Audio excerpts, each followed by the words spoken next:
two phones set up over here, one for my Lenny Solomon English account, one for my Lenny Solomon Hebrew account. And you can, hopefully I will see questions as they come in. We are going through restream.io, which is what we did yesterday.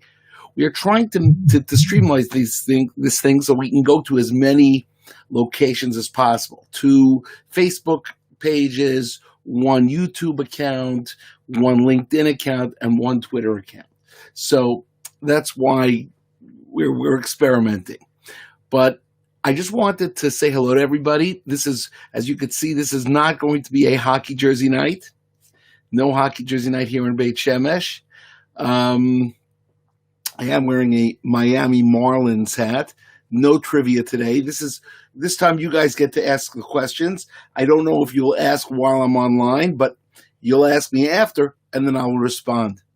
But I wanted to kind of give you guys a heads up as to what's going on, because let's face it, we are here in Beit Shemesh, Israel, which is where we are going to be. It's the best place to be. I hope that all of you guys get a chance to move to Israel at some point. But because of the COVID and because of the situation with the traveling, I anticipate that we're going to be doing Facebook Live, YouTube Live concerts pretty much through 2021. So with that in mind, you might as well hear a little bit behind the scenes stuff. As you can see, we are in the Four Corners Project studio, as this show is sponsored by www.fourcornersproject.org. It's the best. Okay, here's a question that came in. How am I doing during the 3 weeks? I'm doing like everybody else is, which is we are doing our job and hoping that Mashiach comes soon. That's what we want. We are not in lockdown in Israel. We are not. They are threatening going back to the way the lockdown was, but it's not happening yet. So right now, you're allowed to have a synagogue in your courtyard. You're allowed to have 19 people in a synagogue at one time. There were like 6 minions a day, up and down. And then there's also in the streets, there's minions everywhere. So that's the way that is, and everybody's allowed to go wherever they want, but they have to wear masks, and they have to social distance, and they have to wash their hands, and the usual. It's what you guys are doing all over the world, the same. So going back to what I was telling you, we are in this show is sponsored by the fourcornersproject.org. Now, Four Corners Project is a tremendous non-for-profit organization whose mission is informal Jewish education through music and media, and it's exactly what I do. And it's why I'm the executive director of this organization, and it's so important. And I would ask people, we've already reached over 11,000 people in our first 10 days of recording, and I would ask people to just give something for the year, so that this organization can continue. We have tremendous things on the horizon. For instance, I'm about to release the 12th webisode of the Lenny Solomon Show. We're going to have a new webisode next year called Exploring Israel, where we will go to different parts of Israel, and I will not be hosting it. We will have 2 co-hosts, and it'll be great.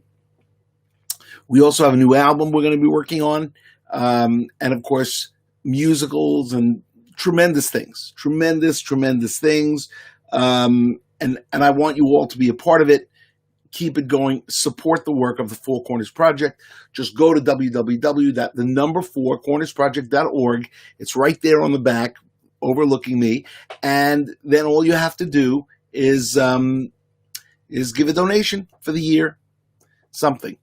Okay. We've done a little bit of homework. Let's talk for a couple of minutes about how I got started and why am I such a sports addict, and how did I get started in music? Well, it's all connected. You see, my father, may he rest in peace, when I was 6 years old, he took me to a Mets Twilight doubleheader. He also took me to a Ranger game, me and my brother, at the old Madison Square Garden, the New York Rangers. So I became a humongous New York Ranger fan.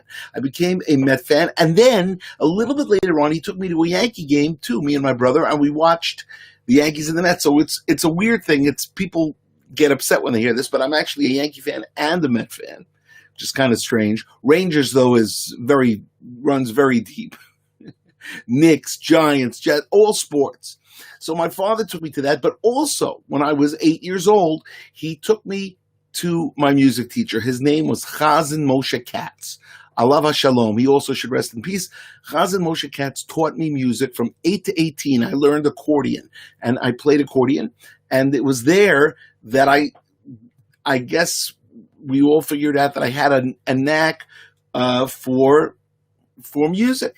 I had a knack to learn music. And from 8 to 18, I learned accordion. From 15 to 18, I learned piano. A lot of people always ask me, they say, how did you become a musician? And the answer is you have to continue. You have to keep going. If you don't keep going and you stop, I always say 99 out of 100 people stop playing their instrument. And that 100th person goes on and can do something with their instrument when they get older. Or it could be 999 out of 1,000, whatever the percentage is. That's how it works. And so, I learned music from 15 to 18 piano, from 8 to 18 accordion. Then I went to Queens College and I took over 60 credits in music, including conducting and theory and sight singing. And I would tell everybody out there, being self-taught is a great thing, to learn how to play the guitar on your own, using YouTube, but you need to learn theory. Music theory, the DNA. Each song has a DNA. Each song has a science. You need to be able to listen to the radio and be able to hear the chords. And I'm not talking about jazz even. I'm talking about pop. I'm talking about Hebrew music. I'm talking whatever music you're into. You have to. The theory is so important because it gets you. It's kind of like your education. It's your musical education. It's the language. So I learned theory. I learned theory through my accordion teacher, and then in Queens College, because I took so many credits, theory and sight singing, where they taught you would open up a book and you'd be able to read the music as if it were, letters and alphabet, and I could sing songs just by looking at a page. And that was what I did, and that's how I became a musician, even though I never knew that it would be a full-time living. Okay, let's see if there are any questions. If not, what we'll do is we will sign off for today. Tomorrow we'll be back with some music. Oh, here we go. Let me just see. Doesn't see. Oh. Okay. No questions here. I don't see any questions. Let's see if there's any questions coming in from the other Facebook page. Okay, let's see. Doesn't look like it. We don't have a producer here. We're producing this on our own. Not that that's an excuse. Okay, no. Okay, so it seems like there are no questions for today. Oh, what's your favorite schlock rock song? Here we go. That's a question. We will answer that question, and then I will sign off. But the answer is I don't have a favorite schlock rock song. How could I have a favorite schlock rock song? I've written over 500 songs. You can't have a favorite. I mean, I guess you could, but it would be like saying, you like this child over that child. It doesn't work that way. I love all the songs that I wrote. Some I like better than others, but I like all the songs. I'm usually especially proud of the latest stuff. I always feel like the songs get better and better and better as we keep going. But that's the scoop with that. I don't know if I would say I have a favorite right now, but I am starting to work on the 40th album, which is called The Big Six. And I'm sure that's going to be some of my favorite stuff. Okay, everybody, have a great, great rest of the night. Tomorrow we'll be back with some music, a new hockey jersey for you guys. We have 21 hockey jerseys. We're going to try them all out, and then we'll recycle. Okay, have a great day, and I look forward to schmoozing with you guys online, and keep on schlocking. Remember, www.fourcornersproject.org, as we are signing off from the Four Corners Project studio.